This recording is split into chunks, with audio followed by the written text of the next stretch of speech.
So good afternoon, everybody, and would like to welcome you on behalf of Francesco Pignatelli, so the program manager and the ELISE action leader at Joint Research Center, as well on behalf of Lorena Hernandez, project officer at Joint Research Center, and myself, Simon Vrečar, consultant at Joint Research Center, who will together hosting together this webinar today with the title Location Intelligence, Technology Trends and Case Studies in Digital Government, which is being actually the part of the so-called Location Intelligence for Cities and Regions event pack that we are preparing in September and October. So as on the next slide, let's just take a few words about ELISE for those that don't know maybe. So ELISE stands for European Location Interoperability Solutions for E-Government, and is as such as an action, is a part of the ISA Square program, which is a European interoperability program aiming to provide cross-border and cross-sector interoperability solutions for public administrations, citizens, and businesses. So under this program, there are 54 different actions tackling different interoperability issues from different angles. And ELISE is the only one actually focusing on the location dimension of the interoperability and as a driver for enabling the digital government transformation. So as seen on the next slide, within the context of ELISE knowledge transfer activities, we are organizing periodically several webinars whose aim are to engage in some agile way with the topics relevant for the digital transformation. And on the other side, also the purpose is also to share and present the results of ELISE activities. So for more information on the webinars we are organizing so far, we've been organizing so far together with their presentations and recordings, you are kindly invited to visit ELISE Join Up page. But today, as we can see on the next slide, we prepared, as mentioned before, special location intelligence for regions and cities event pack. So for the reason that local and regional administration and governments play important role, so not only in implementing cohesion policy through different instruments of European Union, but also deliver efficient services to businesses and citizens, supporting their different life situation and events, and performing effective and sustainable decision-making, contributing, improving the quality of their life. So in these processes, interoperable location data and services underpinned by location intelligence play a very important role, as we will see also today. So therefore, under our ELISE action, we prepared a series of events dedicated to location intelligence supporting cities and regions. Started actually last week, some of you were there already, with the webinar presenting the state of art and the future perspective of the use of location data and technologies by local and regional governments and their role towards the, let's say, smart transformation. Today, we are continuing this story by sharing insights to the key concept and definitions relating location intelligence, geo-artificial intelligence, digital twins of government, and explaining the trends in digital government technology. Everything will be also supported by case studies from the cities of Helsinki and Guimarães. We will conclude with our, let's say, cities and regions pack on 14th of October at 11:30 during the 18th European Week of Regions and Cities with a participatory lab on location intelligence for cities and regions. In this participatory lab, we'll try to showcase the opportunities the use of location intelligence can offer to regional and to city administrations through two different stories. One of those stories will be on the location intelligence in energy efficiency. Another will be on data ecosystems. At the end of today's webinars, we will share also the further details for how you can register for the event. As on the next slide, so just to present who we have today with us. So it's Clémentine Valayer from Gartner, who will share with us the details on technology landscape and trends of location intelligence. And in her company, we have also two guests, Jarmo Suomisto from City of Helsinki and Ricardo Vitorino from Ubiwhere, who will be presenting us two case studies, one from City of Helsinki and another one from City of Guimarães. But before giving the floor to Clémentine, I would invite you to the poll. So on your screen is appearing a poll in which you are asking a bit about where are you coming from, so your affiliation. So maybe we spend 20 seconds on that to see a bit the landscape of our participants today, which will be, I think, good input as well for our presenters of today. So, okay, thank you for voting. So the results, so as we can see, the majority of you are coming from the National Public Administration, then Academia and Research, and so on. So thank you very much for your answers, and I give the floor now to Clémentine. Please, Clémentine. Thank you very much, Simon, for this introduction, and it's great to have everyone in this session representing different profiles. The aim today, as Simon described this, is to demystify location intelligence by describing technology trends and by illustrating with very concrete cases for the Helsinki digital twin city models and an urban platform for the city of Guimarães. And for those two case studies, we are accompanied by those who have actually implemented the project. So feel free, of course, to ask very concrete questions either in the chat or at the end of our session in QA. Okay, now I will now talk about, in the next slide, if you can continue and bring up the definition of location intelligence. So you will recognize here the representative view of digital platforms according to Gartner. And location intelligence is pictured at the center of these digital platforms that bring together ecosystems, customers or citizens, IT systems, but also elements from the Internet of Things. And this location intelligence is really, let's say, adding value to these digital platforms. It is defined as the process of deriving meaningful insight from geospatial data relationships. So the term of insight is really important here. Next slide, please. Here we have, for the record, the definitions that are relevant in the context of this study, but I will illustrate them in the following slides.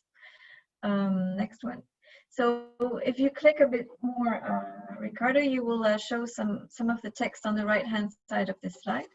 What we're seeing here is actually the typical Gartner hype cycle, and this one is actually focusing on digital government technologies.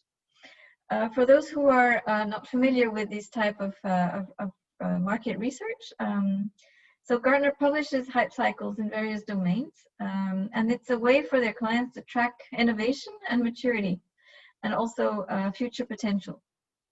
So it characterizes typically the progression of innovation from over-enthusiasm, which is the hype, to a period of disillusionment, and then to an eventual understanding of the innovation's relevance and role in the market. So with this slide, we see on the digital government technologies patterns that the outdoor location intelligence is reaching the plateau of productivity in less than 2 years. meaning that this technology and its usage is maturing very fast. But we also see that digital platforms will reach the plateau in between 2 and 5 years of market maturity, and same for predictive analytics. Internet of Things platforms are also highly relevant now in digital government technologies, though they will be mature in 5 to 10 years only. As all these technologies are actually supporting the development of digital twins of government that we actually notice at the base of the curve on the left, starting to go up the hype. Let me just briefly explain what a digital twin of government is. It's a virtual representation of government and partner assets, people and operations that provide real-time or near real-time analysis capabilities. You can also leverage them to automate operations and also to make scenario-based planning, such as forecasting or modeling. But for prioritizing these emerging innovations, we must look beyond this hype and assess technology opportunities in terms of their impacts on the organization and ecosystem.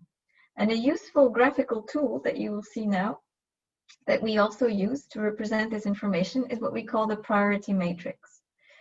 High priority investments are usually at the top left of the matrix, where the innovations will have a high impact and have reached a reasonable level of maturity in a short time. Let me lead you through just a few of these transformational technologies that will fuel location intelligence. So in less than 2 years to maturity, of course, cloud computing, which is a style of computing which is scalable and elastic. And it is very relevant, of course, for implementing location intelligence because of the potential use of large amounts of data and computing power. Event stream processing is computing that's performed on event objects for the purpose of stream data integration. And it is one, of course, of the key enablers of continuous intelligence, providing a continuous stream of data.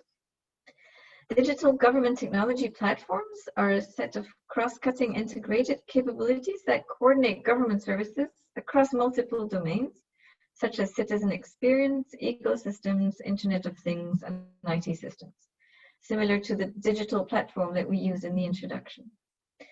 Edge AI is also relevant as it refers to the use of AI techniques embedded in endpoints of Internet of Things or embedded in edge devices. So these applications range, of course, from autonomous vehicles to streaming analytics. And the applications that are starting to see increasing adoption of Edge AI include, for example, video analytics or any other applications that are data intensive. And another one I'd like to mention here before we move on, of course, is the GeoAI, which is very relevant in the scope of this seminar. It's the use of machine learning and deep learning techniques with spatial data. So we can see, for example, examples include forecasting near real-time traffic based on the evolution of a storm. And this will require, of course, computing a large set of data and a near real-time analysis of how to predict, let's say, the evolution of the storm versus how to reroute the traffic. I think what's interesting also, yes, thank you for putting the next slide. I will present 3 slides where I will illustrate how these different toolings are implemented. Part of the technologies that we mentioned are not explicitly mentioned here, but on the matrix we saw elements like the web mapping tools and geocoding services and 3D and 4D mapping. And these are used, of course, very often now in, let's say, the management of cities, city management, that mostly start from a 4D map, 4D, the 4th dimension, of course, being the time dimension. And then plugging onto that, let's say, additional services. In the next slide, we will see another example, which is the one relating to monitoring the agricultural subsidy compliance. These images are satellite images from the Copernicus satellite, And the use of artificial intelligence and image and video analytics allows to monitor the application of the agricultural subsidies. Next slide.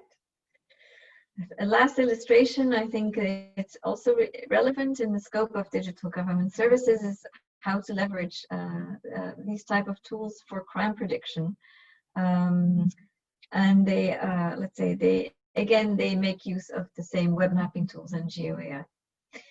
But from here, I think I will now move on to leaving the floor to an explanation on the Helsinki Digital Twin City model. But before we do that, we would like to bring up a poll.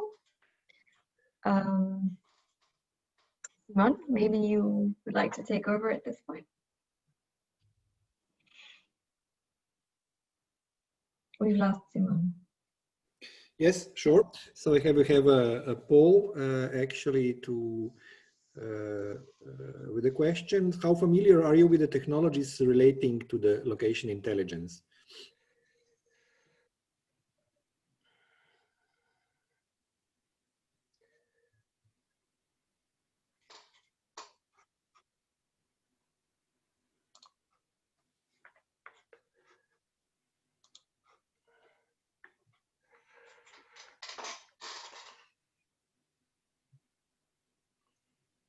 Let's maybe give 5 seconds before ending the poll.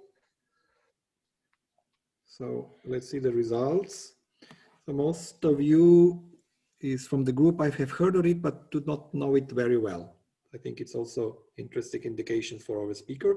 So let's continue with Jarmo from City of Helsinki. Please, Jarmo, the floor is yours. Yes. Hello. I hope you can hear me. I hope you can see me. I still see the poll results here on my screen, but we hear you, Jarmo. Yeah. Okay. Yes. Good afternoon from Helsinki. Yeah. So I begin with a dream about 40 years ago, as I was a young architect doing city planning, and it was all manual work. So lots of paper, a lot of transparent plastics, and manual coloring of the plans and so on. And I really dreamed that someday computers will help us in this manual work, and so we can do better work. We can do better planning. We can analyze the plans during the planning process, not afterwards from a scale model like that. Now, yes, 40 years from that dream, we are very close to that point, but we are close. It doesn't take any more 40 years, but it takes some time. But even now, we have a great help from technology, from computers, from location intelligence, and so. And at 40 years ago, I didn't even dream that my full day work is with these models and semantic city models and things like that. But so it is. Yeah. All right. My presentation is about Helsinki, the work we have done in Helsinki, and digital twin city models. Yeah. Okay. Next, please. Okay, here. Yes, in Helsinki, we have 2 production lines of city models. So Helsinki is about 500 square kilometers, the area of city of Helsinki. And we have 2 production lines, 2 city models covering the whole city. We have the reality mesh model, and we have the semantic city GML model. With textures, they look about the same. It's like from airplane, so nothing special from that. But if we take the textures away from those models, you see what's under the bonnet. So what's the technology there? And the reality mesh is kind of a surface of polygons. It's quite a polygon porridge for the computer. And if you ask the computer, what's this? You show the reality mesh. Computer says that it's 2 billion polygons and nothing else. There's no intelligence in that mesh. It's a pretty picture. It's a pretty model. It's a visual thing. semantic city GML model, according to the standard, semantic city model is something else. You see that there are different surfaces. It's not a polygon board. It's a group of polygons, and it has a database behind that. And the database knows what is this polygon and what is this polygon. If we ask computer showing this semantic city model, what's this? Oh, the computer knows, oh, this is a city model, and in case of Helsinki, it's a city model of 80,000 buildings. And those buildings have about 1 million separate semantic surfaces in the database, of which roof surfaces are about 200,000 roof surfaces. And if we ask what roof surfaces are towards south or west, yes, these, and can you color them to red so we know where are the good parts, for example, to place solar panels? Yes, these are this, and the amount of it is like that. So you understand that the semantic city model has more advanced power than the reality mesh. So digital cities, digital city models, digital twins of the city are not only virtual visual fun or pretty pictures. They are also analytical. They are for advanced analyze and simulations. So why we have 2 production lines in Helsinki? It's that why that we get benefits from both of these models, and they are not against each other. We see it's both, and we need both of those to get most the full scale of benefits from today's technology. Yes, next please. Yes, and in big picture you see this here. You see the reality model, the red one, and the city GML, and you understand now why. And then in the bottom of this infographics, you see the data sources. Yes, point clouds, off-link images, databases, registers, IFC BIM models, and also a little bit more and more new geodata from satellites, from smartphones, even from cars, which have scanners, and so some of it is open data. And then there's the technology to transform then to city models, and then there's the benefits level, the green level there, and there are hundreds of use cases even today from to city models, and those use cases are for the good of the people. So I see the cities work with these. Somehow cities should transform the data and technology to use cases which promote good life for the people.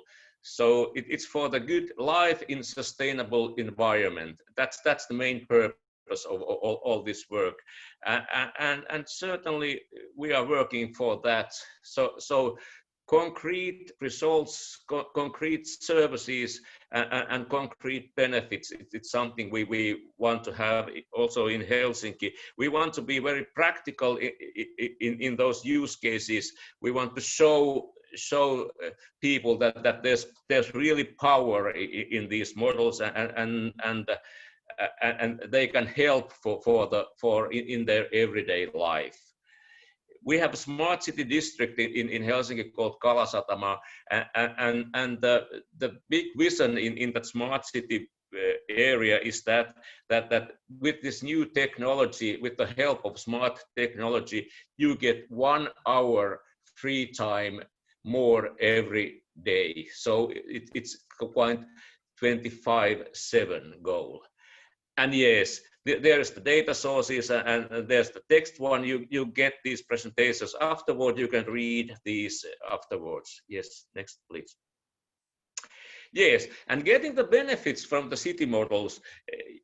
we see that there are many levels of that. So of course you have the data there, and you have the virtual world, and combining that data with the virtual worlds, especially in the City GML semantic model, you get the innovation and service platform, and that you need to getting the benefits.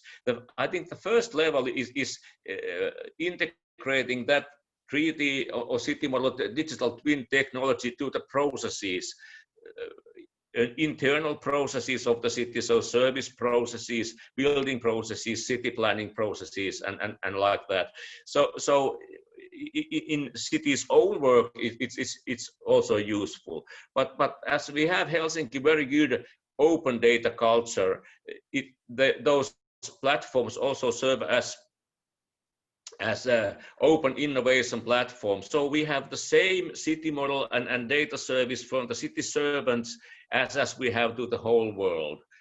And it has been so for 3 years, and we don't have any problems with that. Of course, there are certain data that is not open, you understand, and it's critical or something like that.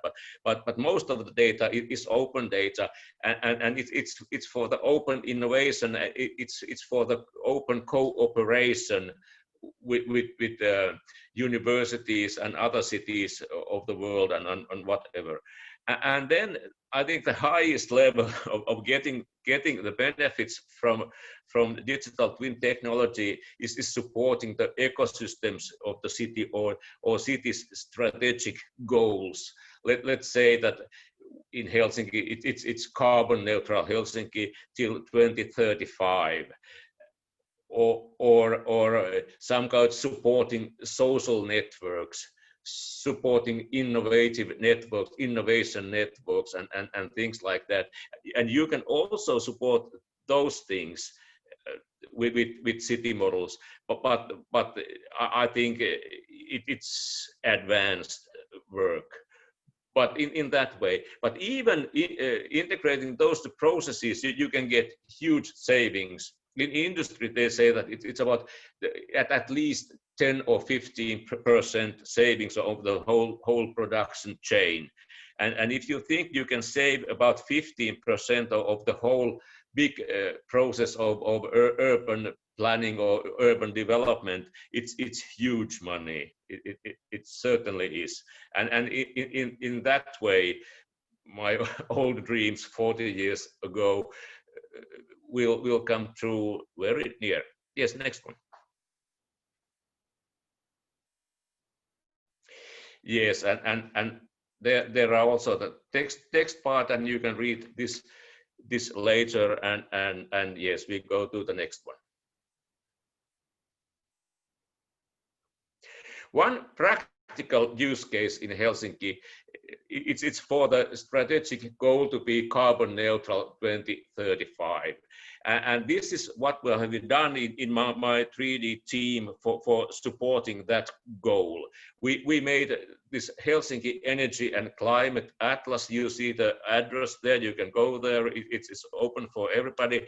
And that's explaining what's the situation now in Helsinki and what alternative energy sources you can use in Helsinki.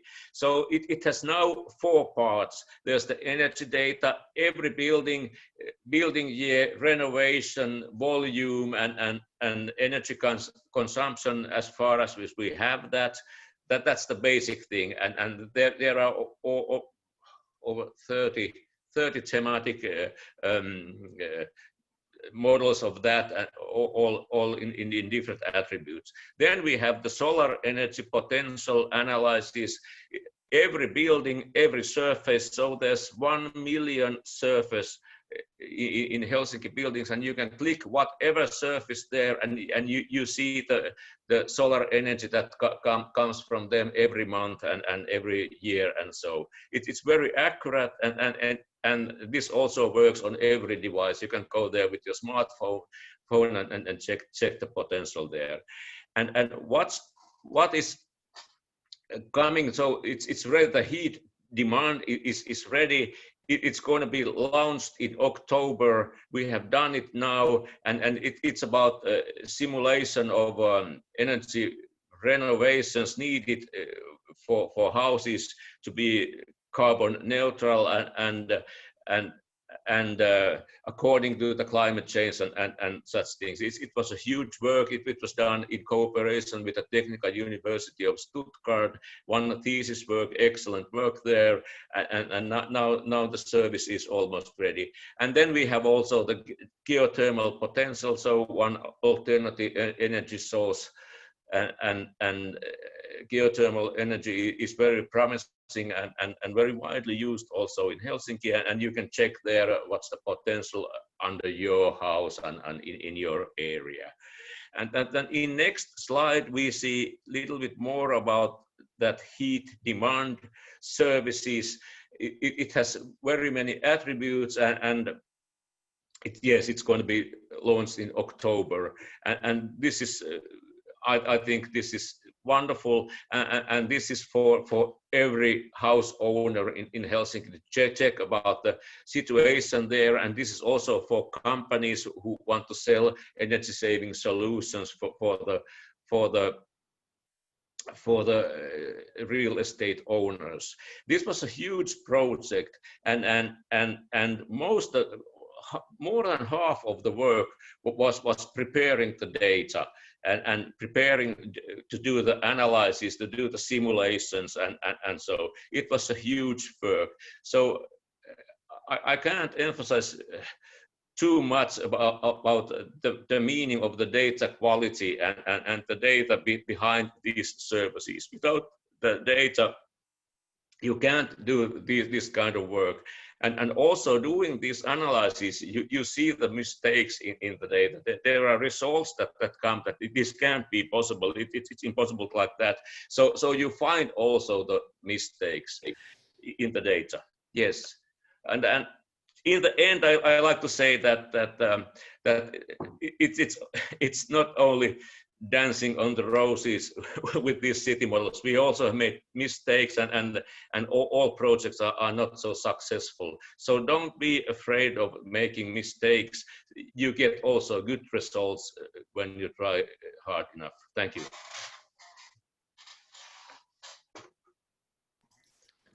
Thank you, Jarno.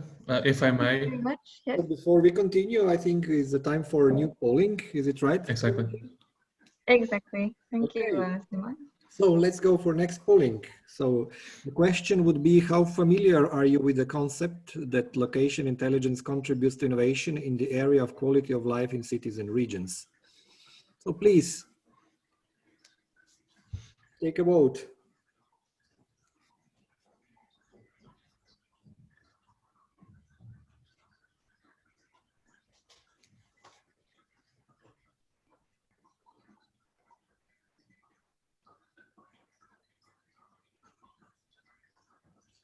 So we'll end the polling and sharing the results. It's quite distributed, the answer here. So somewhere in the middle, knowing the basics, and you've heard about it, but do not know it very well. Okay, so stopping sharing the results. We are inviting now, I think, Ricardo Vitorino to present us the next case study. Please, Ricardo. Thank you so much. I hope you can hear me well. Thank you, Simon. Thank you, Clémentine and Ray, for the kind invitation. It's a pleasure to be speaking today here in this interesting session, especially in collaboration with the City of Helsinki, which is such a reference in the smart city domain, which is a topic where I focus at Ubiwhere. So I'm the Smart Cities Research and Innovation Manager at a Portuguese small medium enterprise focused on software development. And within smart cities, we have been focusing on a flagship product called the Urban Platform, which tries to solve the issues of digitalization and tries to solve some of the trends that Gartner has just shown us that will be a hype within 2 years, up to 10 years, and some of them are exactly what we are trying to achieve and already validating with cities like Guimarães in the north of Portugal, which I encourage you to visit as soon as possible, even with the restrictions that the pandemic is causing us. So essentially, when we look at a city, and after seeing Jarno's presentation of all the different data sets that can help monitor and help assess the performance of the different services and the different infrastructure providers, it could be quite a challenge if we had to use different applications and different interfaces to interact with all of them, because the traffic congestion might be caused by the lack of parking, and the pollution or the noise might be caused by that traffic. And all these correlations, if we use different silos or different applications, it becomes quite a burden for a city manager to assess what's happening. That's why we developed the urban platform, to break these silos and to leverage on open standards to bring all this information together and to support the cities to become more sustainable. So to reach the sustainable development goals, to reach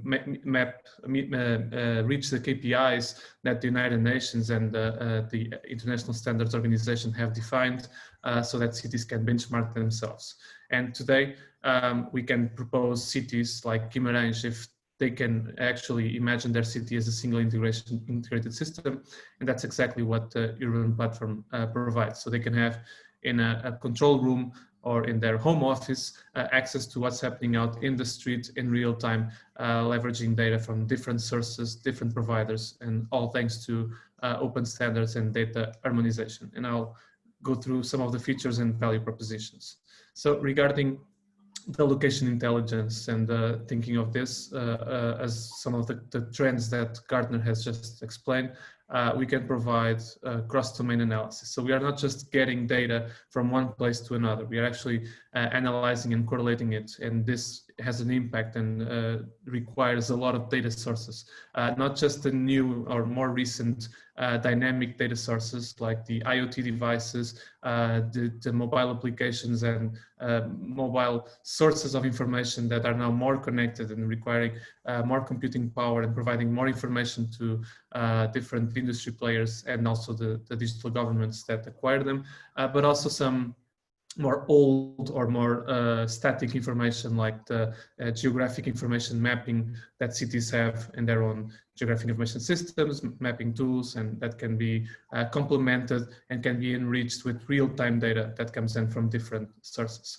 So here we can help the city analyze in real time what's happening in their own urban environment, trying to link the different data sources and see the impact, or for example, the organization of a large event within the traffic conditions, and also on the noise and the waste produced during that event, and support the decisions and the operations of the waste collection, traffic management, in fact, to improve all those use cases, to improve the quality of life of people who live and work and visit those cities. So that's the ultimate goal. And since this involves quite a lot of stakeholders, even within the city council staff, and bear in mind that all these animated GIFs that I hope you are seeing properly are all examples of the urban platform running in Guimarães. So all of that data is being collected and being used by the city staff. Basically they can filter and define what they want to see in real time. If they want to see the buildings in 2D or 3D, if they want to focus on the mobility or more on the environmental, and get that on the map, this filtered out or hidden or grouped per administrative division, but also on the sidebar where you get some real-time analytics and real-time indicators and assessment if it's something beyond the average or something out of the typical patterns of the city. And while this is a trend and while this is quite popular, and if you search for smart cities, cities do not need to feel the pressure of having all this data available digitally. So even with Guimarães, the process was quite impressive for us, because we did the co-creation together with them. We started small with only a few data sets about traffic flow, weather and air quality, some charging stations and the incidents report that they already collect from the community. And then we are incrementing with more and more data sets, and this replicability and this scale up of the solution is mostly powered by open standards. But this gives us a view that they already have some tools in place Some of the data are now coming up, some of them provided by us, some of them provided by third-party providers, and it's all possible to integrate in the urban platform thanks to its success factors of having an interoperable software architecture that complies with different open standards. So here you can have more or less the scope of what we can compile, what we can bring in, and how we can customize the different views and the different screens to the city needs. So amongst all the data sets that we can collect, we need to focus on the city priorities, because cities are struggling with the same issues, with the same challenges, but at different scales or with different priorities. And here we can support them on that decision process. But that is only possible if we can really provide data harmonization, because traffic flow can come from multiple sources, can come from a CCTV camera that city implements, can come from sensors, from third-party providers like Google, here, TomTom, or whoever is digitalizing that information, can come from the traffic authority. So we can have different sources mapping the same information about the location and about the distribution of resources within a city. If we don't harmonize this information to support the correlation, it becomes a different challenge. So it's not just the open standards and the interoperability to collect that data in a standard common way, but also then using the different data sources to harmonize the information so it's understandable and correlatable between the different providers. And then, of course, we have the local data sources that the city is capable and responsible to collect and assess amongst its own ecosystem. So when doing procurement process, when acquiring digital tools and technology, but there's also global sources. You know, there's the Galileo satellite collecting information about the buildings and energy production. There are public and global weather monitoring conditions. There are points of interest and parking data, and a lot of information available openly that is currently used by the navigation systems you have on your own cars or on your mobile apps. So most of this information is global and can be complemented with the ones that the city has locally. So we don't need to start from scratch with every city. We didn't do it with the City of Guimarães. We sat down with them and understood what was out there. And then we go through the process as we grow, both in terms of an industry player and also with the city council. And this essentially allows them to not only have beautifully graphed maps with all the information they can hide out, the communication channels with the community, gathering their feedback on problems and activities done in the city. They can have customizable dashboards where they see different charts, but all in all, they want to see if they can reach the Sustainable Development Goals by 2030, and we are supporting them assessing that. So we have standard KPIs that were defined by ISO, so 37120 and 37122. Those are the two major lists of KPIs for sustainable smart cities. And we also tailor-make the view so that the city can also benchmark itself in terms of demography, in terms of their own community and how they evolve. So they do not need just to use the standard KPIs, but they can also see how they are growing up. And this helps to take a feedback and a retrospective on how things were and assess what worked and what not, and also compare with other cities, both in Portugal, but also in Europe and all over the world. So this provides us a tool that helps us map the different domains and data sources with the Sustainable Development Goals, all through a single digital system. This is all I have to present today. Thank you so much. So I'll give the floor back to Clémentine. But I'm available to answer any questions during the panel or afterwards by email. Thank you so much. Yes, great stuff, Jarmo and Ricardo. Thanks so much for making this very lively and very real. I will put up now the slide on the conclusions. If we can move, yes, thank you. So I think what is really interesting here, and bringing back this discussion to the definition that Gartner proposes for location intelligence and the notion of insight, what we want to highlight, of course, is that there is innovation, but only if there is added value. And these two cases demonstrated through the illustration of the use cases how much value can be generated. and how innovation can actually build on, let's say, quality of life and other improvement areas in digital government. But we also heard that the challenges were high. There was a lot of, let's say, thresholds that still needs to be overcome in terms of data quality, in terms of, let's say, aligning the different data sources. There is a very interesting question in the chat regarding the integration of these platforms and if these integrations were actually made possible by a policy-making process or if there was a change in policy. To my understanding, there was no strong, let's say, governance behind this. There was a lot of, let's say, discussions and alignment for creating semantic models among the different interest groups that, from what I heard in the digital twin of Helsinki, included the academia, but also the open source providers of solutions. And so basically a huge alignment necessary by the different ecosystem partners in these different platforms.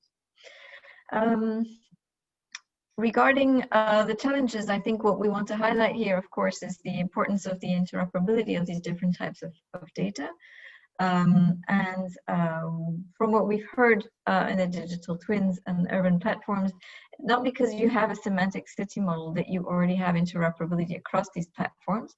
And in this sense, I think this is very interesting to propose these cases in the scope of an ELISE webinar, because we understand, of course, that there is therefore still a policy role to play, and the conclusions of these initiatives will help us feed into the future of these actions that support interoperability based on location information across Europe.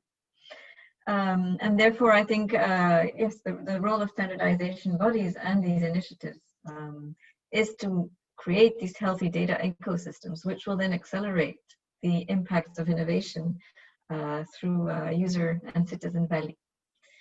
This is where I would like to stop my key takeaways for today.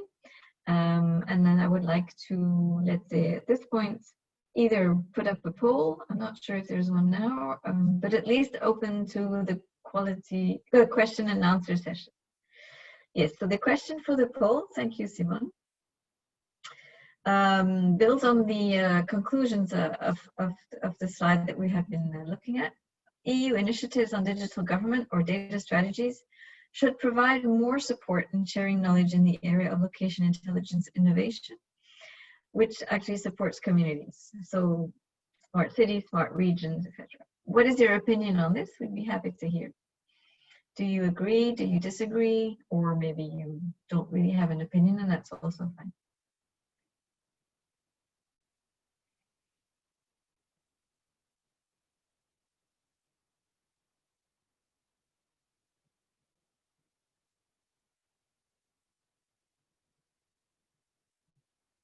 Okay, so there is a strong role for these EU initiatives, such as this ELISE action, and this is great news, because I think that a lot has been done so far, and we also managed to build on concrete cases and existing feedback from the field to let's say to align or steer our actions in the future. This ELISE action also takes into account a lot of national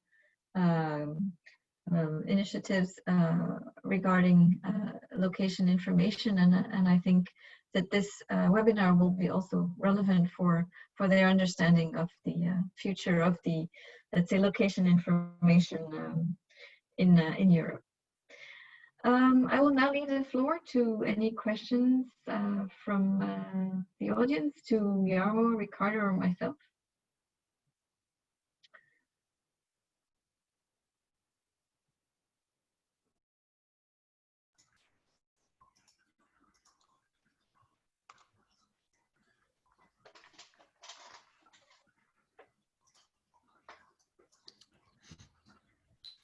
So I don't know, Clémentine, if we should pick on Colin's comment on the chat, but on our perspective, for instance, even if we might not have yet induced as encoding the radical, not radical, but how was it?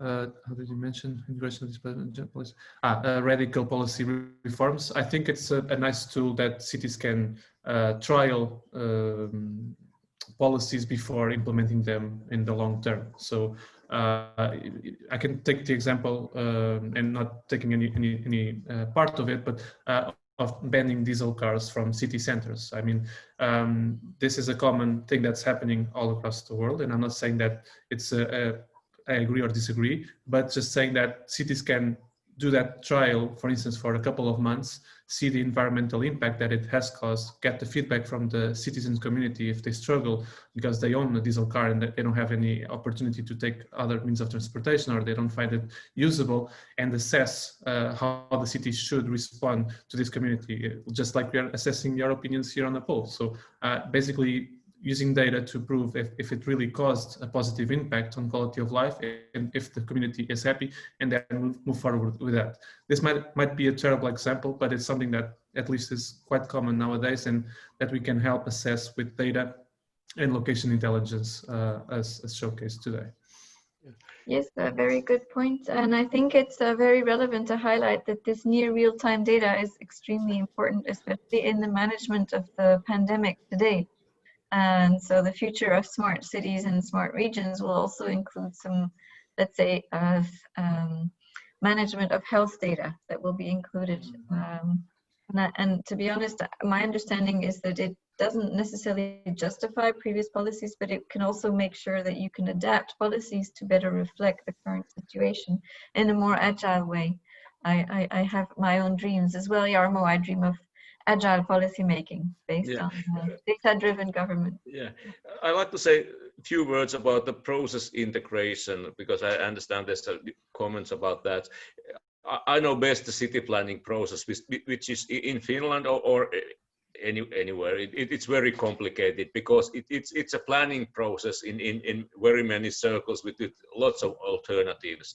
It's also a communication process with the citizens, building the understanding about the alternatives and building the common opinion of what's happening there. It's also a decision-making process, and after that, it's also a communication process, what's happening in the city in the future, and it's also an economical process, how to finance that, and then the building process, and so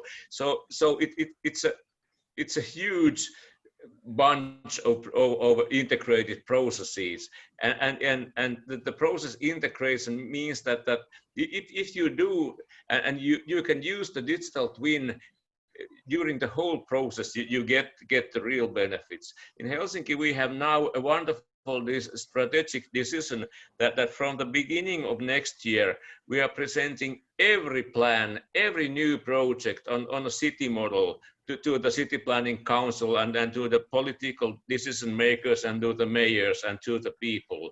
And so we want to be very open in these processes and build the understanding what's happening, what is going to be decided and what has decided now, and so that's one, but I think it's a huge benefit if you can get all that. Thank you. Yeah, that's great. That's the next question from Colin is about what do you think could be the ways to include more citizens and companies in location intelligence ecosystem? I mean, I think this is extremely relevant in the sense that currently a lot of these platforms are using data, of course, from let's say from buildings, from governments, but we do see the added value of having these data sources expand towards the private sector as well. And there's quite a lot of initiatives that include this, but the standardization activities would need to be extended, and there needs to be more uptake. I think this is also part of where ELISE would like to focus on in the coming years. Simon, there's a question you would like to raise, perhaps? Yes, I just wrote it down. So, question for Jarmo, maybe if you are maybe undertaking any activities that would connect different models cross-border, and if yes, what are your, let's say, first experiences on that? Or connect different models cross-border. Yes, I understand that cross-border is something that putting different models together and building it like that. So it's of course it's possible, but there are certain difficulties to combining different models, because the accuracy is a little bit different. So at this point in our services, it's like that we want and we guarantee the quality and the accuracy of the models and like that. But I think in the future, as we have those two production lines, that they will join. After 10 years, I think we don't have those two production lines. There's only one production line, and there's need for those two. Maybe this is something for the help? Yes, okay, thank you. Okay, officially we have reached 3 o'clock, at least in my time zone. I think we have to close this webinar, but I would really like to thank everybody for attending and also participating in the discussion. And then we will make sure we will see you again in the next events that Simon is actually presenting on the screen. So thanks a lot, and take care, everyone. Bye-bye. Yes. Thank you, everyone. Bye-bye. Take care. Stay safe. Bye-bye.